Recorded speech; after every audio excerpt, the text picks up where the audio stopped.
نبی مکرم صلی اللہ علیہ وسلم کی سنت کی پیروی کرنا ضروری ہے۔ سنت کا بنیادی معنی طریقہ، راستہ، یعنی جو نبی علیہ السلام کا طریقہ ہے، جو آپ علیہ السلام کا راستہ ہے، اس کی پیروی کرنا ضروری ہے۔ اللہ تعالیٰ نے بعض قوموں کا ذکر کیا اور یہ فرمایا کہ یہ اللہ کی سنت رہی ہے قوموں میں، یعنی قوموں کے بارے میں اللہ کا یہ طریقہ رہا۔ چونکہ جب نبی علیہ السلام کو مکے والوں نے تھریٹ کیا تھا کہ ہم آپ کو یہاں سے نکال دیں گے، لَيَسْتَفِزُّونَكَ، اس پر اللہ تعالیٰ نے فرمایا سورۃ بنی اسرائیل میں کہ سنت من قد ارسلنا قبلک من رسلنا ولا تجد لسنتنا تحویلا،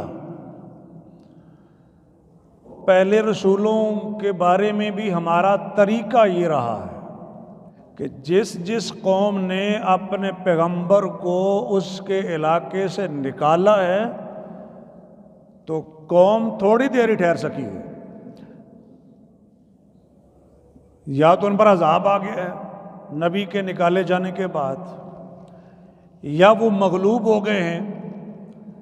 تو ان کے ساتھ بھی یہی ہوا، مکے والوں کے ساتھ، کہ نبی علیہ السلام کی ہجرت کے بعد چند ہی سالوں میں ان کی جو درکت بنی وہ سب کو معلوم ہے، بلکہ دوسرے سال ہی غزوہ بدر میں ان کے بڑے بڑے سردار مارے گئے۔ اللہ کی سنت ہے، اللہ کا طریقہ ہے، سنت من قد ارسلنا۔ تو اس میں نبی علیہ السلام کے لیے تسلی ہے۔ خیر، میں جو بات عرض کرنا چاہتا تھا کہ اللہ تعالیٰ نے یہاں پر سنت کا لفظ استعمال کیا ہے، اس کی جو جمع ہے وہ سنن ہے، اور وہ لفظ بھی قرآن پاک میں 2 بار آیا ہے، یرید اللہ لیبین لکم، اللہ چاہتا ہے کہ اپنے احکام کو تمہارے سامنے کھول کھول کے بیان کر دے، وَيَهْدِيَكُمْ سُنَنَ الَّذِينَ مِن قَبْلِكُمْ، اور تمہیں ان لوگوں کے راستے بتائے، ان لوگوں کے راستے پر چلائے۔ یہ سنن الذین من قبلکم، ان لوگوں کے راستے پر چلائے یا ان لوگوں کے طریقے پر چلائے جو تم سے پہلے تھے۔ تو یہاں سنن طریقے یا راستے، اور یہ جو سنت کا لفظ ہے اچھے طریقے کے لیے بھی استعمال ہوتا ہے، برے طریقے کے لیے بھی استعمال ہوتا ہے۔ سنت نبوی الگ ہے، لیکن سنت کا جو بنیادی لفظی معنی ہے وہ اچھا طریقہ بھی ہو سکتا ہے، برا بھی ہو سکتا ہے۔ جیسے کہ نبی علیہ السلام فرماتے ہیں کہ جو شخص اسلام میں سنتاً حسنتاً کوئی اچھا طریقہ ایجاد کرتا ہے یا جاری کرتا ہے اور بعد میں اس پر عمل کیا جاتا ہے، یعنی کوئی عمل شریعت کے اندر موجود ہے، کسی آدمی نے جاری کر دیا، اور اس حدیث کی بیک گراؤنڈ یہ تھی کہ نبی علیہ السلام نے صدقہ خیرات کی تلقین فرمائی غریبوں مسکینوں کے لیے، تو ایک آدمی اٹھا اور اس نے کافی بڑی تھیلی تھی اس کی، اور اس نے صدقہ کر دی، اس کو دیکھ کے باقی لوگ بھی شروع ہو گئے۔ اس موقع پر آپ نے فرمایا کہ جو اسلام میں کوئی اچھی سنت جاری کرتا ہے، یعنی بدعت مراد نہیں، یہاں پر نیا طریقہ وہ تو اجازت نہیں ہے، لیکن شریعت میں موجود ہے، دین میں موجود ہے، اسی کو جاری کیا گیا کسی مقام پر، تو وہ سنتاً حسنتاً۔ اچھا، اس کے برعکس آپ نے یہ فرمایا کہ وَمَنْ سَنَّ فِي الْإِسْلَامِ سُنَّةً سَيِّئَةً، اور جو کوئی اسلام کے اندر یعنی مسلمان ہو کر کوئی برا طریقہ رائج کرتا ہے تو اس کو اپنے برا طریقہ رائج کرنے کا عذاب، گناہ یا بوجھ تو ہوگا، اور بعد میں جو لوگ اس برے طریقے پر چلیں گے ان کا بوجھ بھی اس کے ذمہ ہوگا۔ جیسے اچھا طریقہ جاری کرنے والے کا اپنا اجر کم نہیں ہوتا، ویسے ہی برا طریقہ جاری کرنے والے کا اپنا گناہ کم نہیں ہوگا، اور ان کو بھی اپنا گناہ ملے گا جو اس برے طریقے پر چلیں گے۔ تو ہر شخص اپنے اعمال کا ذمہ دار ہے۔ تو یہاں سنتاً سیئتاً کا لفظ نبی علیہ السلام نے استعمال کیا۔ تو سنت کا بنیادی لغوی لفظی معنی طریقہ اور راستہ ہے، لیکن جب ہم بات کرتے ہیں لفظ سنت کی بغیر کسی تشریح کے کہ یہ سنت ہے، تو اس سے مراد سنت نبوی ہوتا ہے، اسے وضاحت کی ضرورت نہیں ہے کہ کس کی سنت ہے، لیکن سنت کا معنی طریقہ، وہ کسی اور کا طریقہ بھی ہو سکتا ہے، لیکن سنت کا لفظ اتنا معروف ہے کہ بغیر کسی وضاحت کے جب بولا جائے گا تو اس سے مراد سنت نبوی ہوگی۔ تو بعض حوالوں سے بعض جگہوں پر بعض چیزوں کی شہرت ہوتی ہے، اس بنا پر وضاحت کی ضرورت ہر جگہ نہیں ہوتی۔ جو نبی علیہ الصلوۃ والسلام کا طریقہ ہے، جس کو میں سنت کہہ رہا ہوں، کہ اس سے مراد کیا ہے؟ ایک تو فقہا نے جو تعریف کی ہے نبی علیہ السلام کے اقوال، افعال اور آپ کی تقریر، یعنی آپ کے سامنے کوئی کام ہوا اور آپ نے خاموشی اختیار کی، اور سامنے سے مراد کیا ہے وہ وضاحت بھی میں کرتا ہوں۔ تو یہ تین چیزیں ہیں، لیکن جو محدثین ہیں انہوں نے ان تین کے علاوہ بھی کچھ چیزیں ایڈ کی ہیں۔ نبی علیہ السلام کے طریقے میں کیا کیا چیزیں آتی ہیں، صرف یہ تین چیزیں نہیں ہیں محدثین کے نزدیک، فقہا کے ہاں یہی تین چیزیں ہیں، لیکن جو محدثین ہیں ان کے نزدیک کچھ اور چیزیں بھی ہیں۔ تو محدثین کی تعریف کے مطابق سنت کیا ہے؟ فرماتی ہے ہِیَ کُلُّ مَا جَاءَ عَنِ النَّبِيِّ صلی اللہ علیہ وسلم من اقوال او افعال او تقاریر او صفات خلقیہ او خلقیہ او سیرہ، کہ سنت سے مراد ہے نبی علیہ السلام کے تمام اقوال، نبی علیہ السلام کے تمام کام یعنی افعال، اور آپ کی تمام تقریرات، اور آپ کی جبلی جو صفات ہیں، آپ کا وجود اور اس کی حیت، آپ کے جو اخلاق ہیں وہ بھی سنت میں شامل ہیں۔ یعنی محدثین کے نزدیک آپ کے اخلاق بھی اور آپ کی جو ظاہری وضاحت ہے وہ بھی سنت میں شامل ہے۔ اس میں سب سے پہلی چیز جو بیان کرتے ہیں وہ قولی سنت ہے۔ قولی سنت کا مطلب یہ ہے کہ نبی علیہ السلام نے زبان سے کوئی چیز فرمائی اور ایک طریقہ جاری کیا، تو وہ قولی سنت کہلاتی ہے، یعنی ایسی سنت قولی سنت کہلاتی ہے۔ جیسے کہ آپ علیہ السلام کا مشہور فرمان ہے، صحیح بخاری کی پہلی حدیث، انما الاعمال بالنیات، اعمال کا دار و مدار نیتوں پر ہے، تو ہر کام میں نیت کرنا یہ نبی علیہ السلام کی سنت میں آ گیا، قولی سنت۔ لیکن ظاہر ہے جو آپ فرماتے تھے کرتے بھی تھے، تو جب آپ کریں گے تو وہ فعلی سنت ہو جائے گی۔ تو پہلے نمبر پر ہے قولی سنت نبی علیہ السلام کی، اور اس میں تو کسی کو بھی انکار کی یا انحراف کی گنجائش نہیں ہے۔ اور اگر کوئی شخص نبی علیہ السلام کے حکم، ارشاد اور فرمان، جس کو میں قولی سنت کہہ رہا ہوں، اگر روگردانی کرتا تو گناہگار ہوگا۔ ہر ایک سنت کا اپنا ویٹیج ہے اور اس کی تفصیل بھی ہے، ظاہر اگرچہ اس کے لیے ڈیٹیل ہمیں چاہیے ہوتی ہے۔ لا یؤمن احدکم حتی یحب لاخیہ ما یحب لنفسہ، تم میں سے کوئی بندہ اس وقت تک مومن نہیں ہوتا جب تک کہ اپنے مومن بھائی کے لیے بھی وہی چیز پسند نہ کرے جو اپنے لیے کرتا ہے۔ یہ قولی سنت ہے، آپ کا عمل مبارک بھی اسی کے مطابق تھا۔ من حسن اسلام المرء ترکہ ما لا یعنی، آدمی کے اسلام کی خوبی یہ ہے کہ تمام بے مقصد کاموں کو چھوڑ دے۔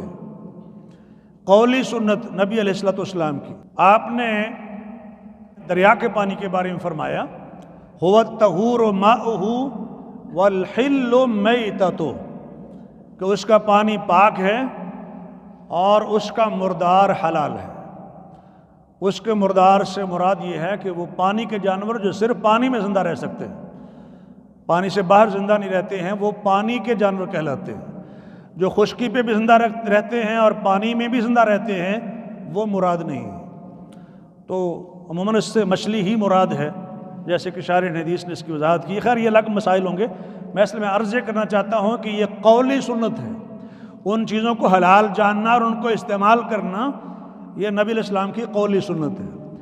پانی پاک ہے، گدلا ہو سکتا ہے، مطلب یہ کہ آپ کو نظر آ رہا ہے کہ اس میں بہت ساری مٹی بہہ کے آ رہی ہے تو اس سے کوئی فرق نہیں پڑتا، وہ پاک ہے۔ تو کسی پانی کا گدلا ہونا اور ہے اور اس کا گندا ہونا ایک دوسری چیز ہے۔ جیسے کپڑے ہیں ہمارے پاک ہوتے ہیں لیکن بعض مٹی وغیرہ بھی لگی ہوتی ہے، بدلتے ہیں ظاہر تبھی بدلتے ہیں نا، کچھ فرق آ جاتا ہے، کچھ گرد و غبار پڑ جاتی ہے، لیکن وہ ہیں پاک، یعنی ان میں عبادت کی جا سکتی ہے۔ تو یہ فرق ہے بنیادی طور پر پاک ہونے کا اور صاف ہونے کا۔ ہمارے ہاں تو صرف یہی چلتا نا کہ صفائی نصف ایمان ہے، حالانکہ ایسی کوئی حدیث نہیں ہے۔ صفائی نصف ایمان ہے، کوئی حدیث نہیں ہے۔ طہارت نصف ایمان ہے، اس میں پاکیزگی بھی آتی ہے اور صفائی بھی آتی ہے۔ کتنے لوگ ہیں جو بہت صاف ستھرے ہوتے ہیں لیکن پاک نہیں ہوتے؟ تو میں چونکہ شریعت کی بات کر رہا ہوں، میں میرے رسول پر ظاہر کھڑا ہوں، تو یہ فرق ہمیں مد نظر رکھنا چاہیے۔ لیکن جب ہر جگہ یہ چل رہا ہو صفائی نصف ایمان ہے، صفائی نصف ایمان ہے، جگہ جگہ بورڈ لگے ہوئے ہوں، تو جب آپ کو کوئی بتائے گا تو فوری طور پر آپ پریشان تو ہوں گے نا، یہ کیسی بات ہے، یہ تو نئی بات کر رہے ہیں، کبھی سنی نہیں ہے۔ تو اس طرح پھر سوچتے ہیں لوگ۔ سنت کیا ہے، اس موضوع پر اس وقت میں گفتگو کر رہا ہوں بنیادی طور پر۔ اسی طرح نبی علیہ السلام نے فرمایا کہ تم میں سے مجھے پیارے وہ لگتے ہیں، تم میں سے مجھے وہ لوگ پیارے لگتے ہیں جن کے اخلاق اچھے ہیں، اور جو بد اخلاق ہیں وہ تو میرے نزدیک بہت نفرت والے لوگ ہیں۔ ابغض کا لفظ استعمال کیا، اور فرمایا کہ وہ جو اچھے اخلاق والے ہیں وہ مجھے پیارے بھی سب سے زیادہ لگتے ہیں، اور جنت میں باقی لوگوں کے مقابلے میں وہ زیادہ میرے قریب ہوں گے۔ جتنے اخلاق زیادہ اچھے ہوں گے اتنا ہی زیادہ قرب ملے گا جنت میں نبی علیہ السلام کا۔ تو یہ قولی سنت ہے نبی علیہ السلام کی۔ البیعان بالخیار ما لم یتفرقا، خرید و فروخت کرنے والے جب تک الگ الگ نہیں ہو جاتے ہیں تب تک ان کو سودا کینسل کرنے کا اختیار رہتا ہے۔ یہ قولی سنت ہے نبی علیہ السلام کی۔ اور جہاں تک ہے تعلق فعلی سنت کا، تو میں نے پہلے بھی اشارہ کیا کہ جو نبی علیہ السلام فرماتے تھے اس پر عمل بھی کرتے تھے، بلکہ سب سے پہلے اس پر عمل کرتے تھے۔ اول المسلمین تو قرآن نے کہا ہے نا، وَأَنَا أَوَّلُ الْمُسْلِمِينَ۔ نبی علیہ السلام صلی اللہ نے اعلان کروایا کہ کہو کہ میں سب سے پہلے مسلمان ہوں، یعنی سب سے پہلا فرما بردار ہوں، یعنی جس چیز کا مجھے حکم دیا جاتا ہے سب سے پہلے اس کے آگے میں سر تسلیم خم کرتا ہوں۔ تو آپ علیہ السلام کا طریقہ کار اس کو اپنانے کا بھی ہے جو آپ فرماتے ہیں۔ اس لیے اگر آپ وہ خود عمل کر رہے ہیں تو پھر وہ فعلی سنت ہو جائے گی، اور یہ ظاہر صحابہ کرام ہی بیان کرتے ہیں نا۔ نماز کا حکم ہوا تو نبی علیہ السلام نے نماز پڑھ کے بتا دی، اور لوگوں سے فرما بھی دیا کہ نماز ایسے پڑھو جیسے مجھے نماز پڑھتے ہو تم دیکھتے ہو۔ وہ جو دیکھنا ہے نا آپ کے عمل کو، وہ جو عمل ہے وہ فعلی سنت ہے۔ بیان تو صحابہ کرام کرتے ہیں نا کہ کیسے آپ رکوع کرتے تھے، کیسے سجدہ کرتے تھے، کیسے نماز کے اندر اطمینان ہوتا تھا، کیا کیا صورتیں پڑھتے تھے، اور کس طریقے سے سلام پھیرتے تھے، اور سلام پھیرنے کے بعد کیا انداز تھا۔ یہ ساری باتیں اور اس طرح کی بے شمار ایسی چیزیں وہ فعلی سنت میں آتی ہیں۔ حج کا حکم ملا، وَلِلَّهِ عَلَى النَّاسِ حِجُّ الْبَيْتِ، تو نبی علیہ السلام نے فرمایا کہ حج کے طریقے مجھ سے سیکھ لو، عمل کیسے کرنا ہے، کون سا رکن کیسے ادا کرنا ہے، وہ ادائیگی کا طریقہ نبی علیہ السلام سکھائیں گے، عملی طور پر پریکٹیکلی سکھائیں گے۔ اور یہ جو پریکٹس کرنا ہے کسی حکم کی، یہ فعلی سنت مشہور آیت ہے قرآن پاک کی، لَقَدْ كَانَ لَكُمْ فِي رَسُولِ اللَّهِ أُسْوَةٌ حَسَنَةٌ، وہ بھی ظاہر عمل کو ظاہر کرتا ہے کہ جیسے جیسے آپ عمل کرتے ہیں ویسے ویسے آپ عمل کرنے کے پابند ہیں۔ صحابہ کرام بیان کرتے ہیں کہ نبی علیہ السلام نے بیت اللہ شریف کا طواف کیا اور مقام ابراہیم کے پیچھے آپ نے 2 رکعتیں ادا کی، تو یہ فعلی سنت ہو گئی۔ نبی علیہ السلام، حضرت اسامہ، بلال، عثمان بن ابی طلحہ، یہ لوگ خانہ کعبہ کے اندر داخل ہوئے، دروازہ بند کر دیا۔ جب باہر نکلے تو عبداللہ بن عمر کہتے ہیں میں سب سے پہلے داخل ہوا اور حضرت بلال سے پوچھا کہ آپ نے خانہ کعبہ کے اندر نماز پڑھی ہے؟ تو انہوں نے فرمایا کہ ہاں، نبی علیہ السلام نے فلاں 2 ستونوں جو یمنی ستون ہے ان 2 ستونوں کے درمیان میں آپ نے 2 رکعتیں ادا کی ہے۔ تو یہ فعلی سنت ہے، خانہ کعبہ کے اندر نماز پڑھنا۔ اور عرض کر دوں کہ جو حتیم کے اندر نماز پڑھتے ہیں وہ بھی خانہ کعبہ کے اندر ہی نماز پڑھتے ہیں۔ اللہ کی حکمتیں ہیں کہ ہمارا تعمیر نہیں ہوئی اور ہم جیسے غریبوں کو بھی موقع مل سکتا ہے، ورنہ وہ دروازہ تو بڑے لوگوں کے لیے کھلتا ہے نا۔ تو اللہ کے ہر کام میں حکمت ہوتی ہے۔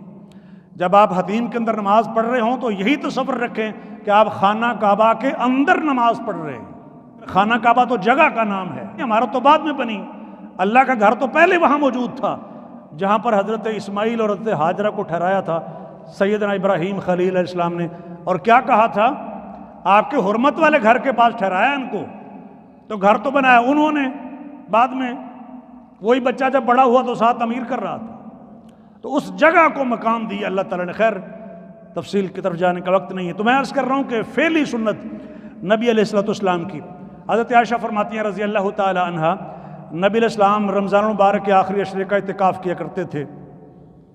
یہ فعلی سنت ہو گئی، حکم نہیں دیا لوگوں کو اعتکاف کرو، لیکن کیا ہے تو فعلی سنت ہو گئی، آپ کا عمل مبارک۔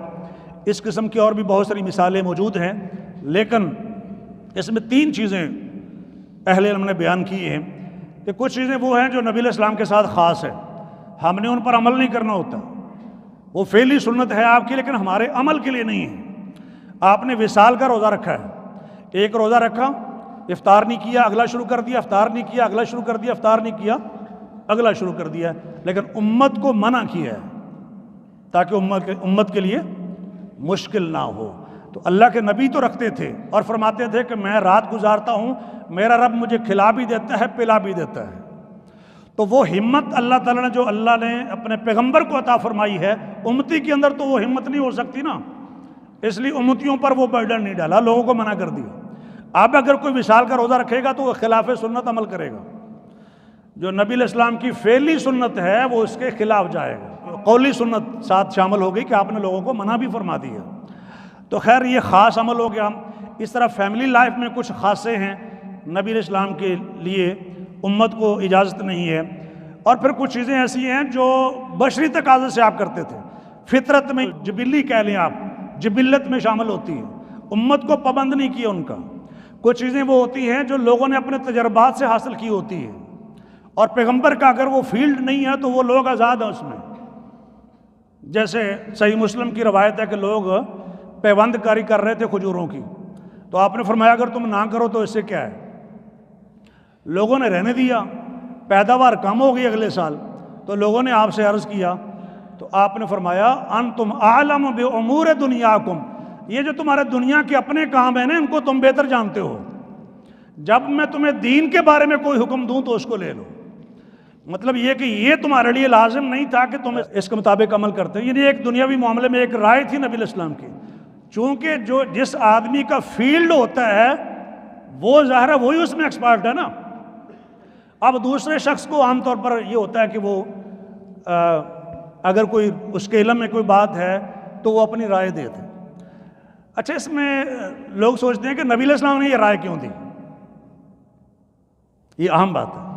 اللہ اکبر، چونکہ نبی علیہ السلام تمام لوگوں سے بڑھ کر شرم و حیا والے تھے، اس لیے جب آپ نے دیکھا کہ وہ نر اور مادہ کو ملا کر درختوں میں پیداوار بڑھانے کے لیے معاملہ کر رہے ہیں، تو آپ کی جو فطری شرم و حیا تھی نا اس وجہ سے آپ کو یہ عمل اچھا نہیں لگا، تو آپ نے اس پوائنٹ آف ویو سے اپنی رائے دی۔ جہاں تک معاملہ تھا اس فیلڈ کا وہ تو آپ نے بتا دیا نا، خود ہی فرما دیا انتم عالم بامور دنیاکم، تمہارے جو دنیا کے اپنے فیلڈ ہیں کام ہیں تم ان کو بہتر جانتے ہو۔ تو یہ نبی علیہ السلام نے اس حوالے سے وضاحت فرما دی کہ کس چیز میں تم پابند ہو اور کس میں تمہیں پابند نہیں کیا گیا۔ لیکن اگر آپ کسی قرآن کی آیت کی تفسیر کر رہے ہیں، جیسے میں نے پہلے قولی حدیثوں کے حوالے سے بتایا، نماز کے حوالے سے میں نے ذکر کیا، یا کسی عمل کو شرعی طور پر آپ جاری کر رہے ہیں تو اس کا ماننا، اس فعلی سنت کا ماننا اور اس پر عمل کرنا ضروری ہے۔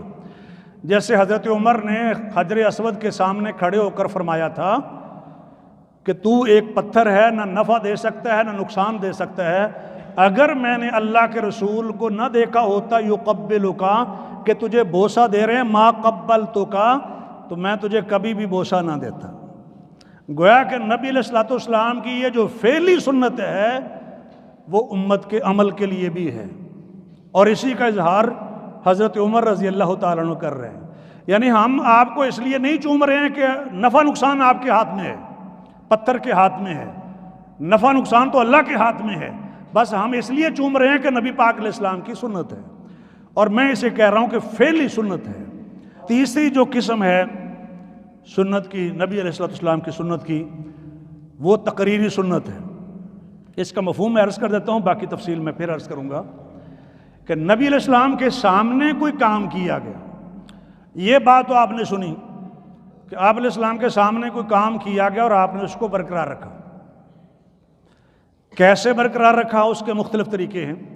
وہ خاموشی سے بھی ہو سکتا ہے، تحسین سے بھی ہو سکتا ہے، وہ مسکرا کر بھی ہو سکتا ہے، کچھ نہ کہنے سے بھی ہو سکتا ہے، صرف خاموشی سے بھی وہ ہو سکتا ہے. یہاں تک تو آپ نے سنا ہوا، لیکن جو بات عام طور پر بیان نہیں کی جاتی وہ بھی آپ سن لیں. وہ یہ ہے کہ آپ کے سامنے تو کام نہیں کیا گیا، لیکن آپ کو رپورٹ ہوا ہے. آپ کے زمانے میں کسی جگہ پر کسی نے کوئی کام کیا ہے اور آپ کے علم میں لایا گیا ہے. تو جب آپ کے علم میں لایا گیا یا آپ کو رپورٹ کیا گیا، بتایا گیا، یا آپ کے علم میں بات آئی کہ کسی نے ایسا کیا ہے، تو اگر آپ نے خاموشی اختیار کی ہے تو وہ بھی سنت ہے، سنت تقریری. تائید کی ہے تو بھی، تحسین کی ہے تو بھی، مسکرا دیے ہیں تو بھی، یا کوئی بھی ایسا یعنی روکا نہیں ہے، تو وہ عمل بھی سنت بن جائے گا. اس کو سنت تقریری کہتے ہیں. اس کا ایک پہلو یہ ہے کہ نبی علیہ السلام کے زمانے میں کام ہوتا تھا، تو اس کا مطلب یہ ہے کہ اگر دین کے طور پر یا ایک معاشرتی عمل کے طور پر لوگ کر رہے ہیں اور اس کا دین سے تعلق ہے، تو وہ بات یا تو نبی علیہ السلام کے علم میں ہوگی، آپ کے علم میں ہوگی. ایک تو یہ کہ آپ کو بتایا گیا کہ یہ کسی نے کیا ہے، ایک یہ بتایا نہیں گیا، صرف بتایا گیا کہ یہ کام ہوتا تھا نبی علیہ السلام کے زمانے میں، تو اس کا مطلب ہے کہ وہ بھی سنت تقریری ہے. یعنی صحابہ کرام اگر کہتے ہیں کہ ہم ایک کام کرتے تھے جبکہ قرآن نازل ہوتا تھا، اس کا مطلب قرآن نازل ہو رہا تھا، نہ ہمیں قرآن نے منع کیا نہ صاحب قرآن نے منع کیا، تو وہ عمل بھی سنت بن جائے گا، سنت تقریری. قولی سنت اور فعلی سنت، یہ تو حدیث کی کتابیں بھری پڑی اس سے. جو بھی آپ نے زبان مبارک سے فرمایا قولی سنت میں آ گیا، جو بھی عمل کیا فعلی سنت میں آ گیا. لیکن آپ کے سامنے جو کام کیے گئے اور کیا کیا ان کی نوعیتیں تھیں، اس کی مثالیں چونکہ کم ہوتی ہیں، اس لیے جو بھی میرا خطبہ آئے گا اس کے اندر انشاءاللہ میں تفصیل کے ساتھ زیادہ مثالیں عرض کرنے کی کوشش کروں گا. اور پھر سنت کے حوالے سے جو باقی دو چیزیں ہیں کہ آپ کی عادات اور آپ کے اخلاق، وہ بھی سنت کا مقام رکھتے ہیں. حیثیت اگرچہ مختلف ہے قولی سنت سے، لیکن ان کو بھی سنت کہتے ہیں اور وہ بھی دین ہے، اور ان کو بھی ہمیں دین کے طور پر لینا ہے. وآخر دعوانا الحمدللہ رب العالمین.